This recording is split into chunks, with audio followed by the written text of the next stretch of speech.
है friends, welcome back. इस video के अंदर TB18 ब्रॉडकास्ट के करंट चार्ट पैटर्न और फिनेंशियल्स के बारे में डिटेल में समझने वाले हैं कि स्विंग ट्रेडिंग और लॉन्ग टर्म के लिए खरीदना चाहिए, बेचना चाहिए या होल्ड करना चाहिए।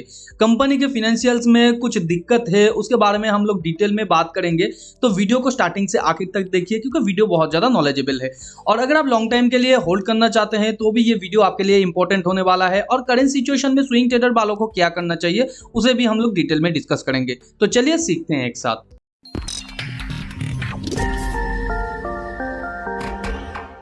तो जैसे कि आप स्क्रीन पे देख पा रहे हैं, TB18 ब्रॉडकास्ट का ये वनडे का चार्ट है। वनडे के चार्ट में ये लगातार एक बेयर ट्रेंड के अंदर था, जहां पे ये एक स्पाइक एंड चैनल का फॉर्मेशन क्रिएट किया था। जनरली एक स्पाइक एंड चैनल के अंदर एक स्पाइक होता है, उसके बाद वो एक चैनल के थ्रू नीचे आने की कोशिश करता है, या अगर वो एक बुल स्पाइक एंड चैनल होता है तो वो ऊपर जाने की कोशिश करता है।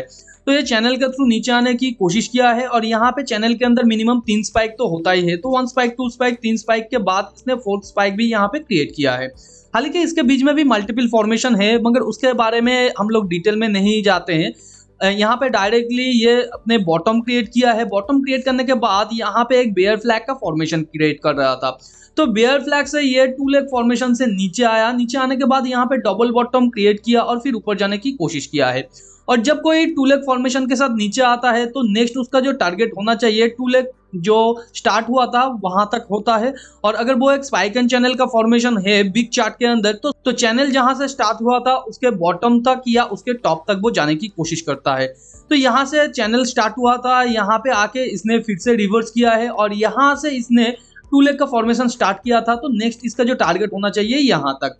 तो करेंटली अगर आप कंपनी के शेयर को स्विंग पोजीशन के लिए होल्ड कर रहे हैं तो यहाँ पे आपके लिए जो स्टॉप लॉस बन सकता है वो है ये जो आज का कैंडल है इसके इमीडिएट नीचे, यानी 43.10 के आसपास। और आपके लिए जो फर्स्ट यहाँ पे टेक प्रॉफिट बन सकता है वो है यहाँ पे ये जो टॉप पॉइंट है इसके आसपास, यानी 49.35 के आसपास। उसे अगर तोड़ के ये ऊपर जाता है फिर यहाँ पे ये जो टॉप पॉइंट है यहाँ पे आपके लिए सेकेंड टेक प्रॉफिट होना चाहिए। इसे तोड़ के अगर ये ऊपर जाता है तो नेक्स्ट होगा आपके लिए 56.70। तो ये वीक चार्ट के अंदर अगर आप देखें यहाँ पे तो यहाँ पे आपको दिखाई देगा कि पिछले टाइम का यहाँ पे एक स्विंग पॉइंट लो था। तो यहाँ पे आपके लिए जो थर्ड टेक प्रॉफिट होगा, इसे तोड़ के अगर ऊपर जाता है तो नेक्स्ट जो स्पाइक का स्टार्टिंग पॉइंट है उसके आसपास या वहां तक जाने की वो कोशिश करेगा। इसे भी तोड़ के आने वाले टाइम पे ये ऊपर जा सकता है, मगर फिनेंशियल को सपोर्टिव होना चाहिए और ओवरऑल मार्केट कंडीशन भी सपोर्टिव होना चाहिए। आगे बात करेंगे उसके बारे में। तो यहाँ पे आपके लिए जो करंट फॉर्मेशन बन रहा है आज के दिन आप देख सकते हैं मोर देन 11% का यहाँ पे मूव था और बार काफी स्ट्रांग था और पिछले कई दिनों से ये डबल बॉटम के साथ जाने की ऊपर कोशिश कर रहा है। तो यहाँ पे ये 2 फॉर्मेशन हुआ है। ये पिछले टाइम बेयर फ्लैग से ऊपर जाने की कोशिश किया था और यहाँ पे बेयर फ्लैग के टॉप को तोड़ के ये ऊपर गया है। तो आने वाले टाइम पे यहाँ पे ये प्रोबेबिलिटी हो सकता है कि थोड़ा सा और शेयर प्राइस ऊपर जाए और यहाँ पे और 2 लेग फॉर्मेशन के साथ ये पुल बैक करे, फिर कंपनी का शेयर ऊपर जाए और यहाँ पे फर्स्ट टारगेट जो है उसे कंप्लीट करे, या फर्स्ट टारगेट कंप्लीट करने के बाद ये 2 लेग फॉर्मेशन के साथ नीचे आए और यहाँ पे सेकंड टारगेट ये कंप्लीट करे। मगर यहाँ पे इतना स्ट्रॉन्ग बार इसने क्रिएट किया है, यहाँ पे ब्रेकआउट भी किया है, तो यहाँ पे पुल बैक तो हमारे लिए एक्सपेक्टेड है। तो करंट सिचुएशन में अगर आपके पास शेयर नहीं है, यहाँ पे आप नया पोजीशन बनाना चाहते हैं तो बिल्कुल बना सकते हैं, मगर ये पुल बैक के बाद, एक पुल बैक के बाद आपके लिए अच्छा खासा प्रोबेबिलिटी बनेगा। मगर करंट सिचुएशन में यहाँ पे एक पुल बैक एक्सपेक्टेड है, इसलिए हो सकता है अगर आपने एंट्री किया नेक्स्ट डे और उसके 1-2 दिन के अंदर कंपनी का शेयर प्राइस 2 लेग फॉर्मेशन के साथ नीचे आ जाए, तो यहाँ पे एक्सपेक्ट किया जा सकता है ये जो टॉप पॉइंट है इसके आसपास भी शेयर प्राइस आ सकता है, या ये जो कैंडल है इसके आसपास भी शेयर प्राइस आ सकता है, फिर बाउंस कर सकता है। तो यहाँ पे कहाँ तक आएगा वो तो हम लोग नहीं जानते हैं, मगर किस सिचुएशन में हम लोग यहाँ पे नया पोजीशन क्रिएट कर सकते हैं उसे हम लोग थोड़ा डिस्कस करते हैं।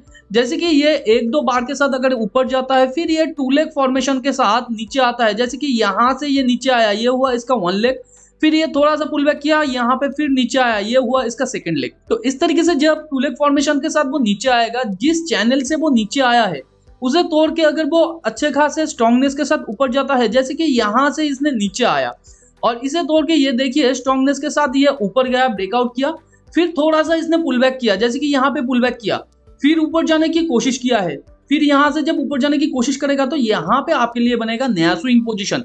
और आपके लिए जो फर्स्ट यहाँ पे टेक प्रॉफिट होगा, जहां से ये 2 लेग का फॉर्मेशन स्टार्ट हुआ था वहां पे फर्स्ट होगा आपके लिए फर्स्ट टेक प्रॉफिट, और सेकंड जो पॉइंट मैंने बताया है उस हिसाब से आप टेल करते जाएंगे। टेल किस तरीके से करेंगे, मान लीजिए यहाँ से शेयर प्राइस आपके फर्स्ट टेक प्रॉफिट को हिट कर देता है और फिर ब्रेकआउट करके ऊपर जाके यहाँ पे कंसोलिडेट करता है, तो यहाँ पे कंसोलिडेशन के बाद जब वो प्राइस को तोड़ के ऊपर जाएगा तो ये जो नया स्विंग पॉइंट लो है, यहाँ से स्टॉप लॉस को लेके आप ये जो स्विंग पॉइंट लो है इसके नीचे डाल देंगे।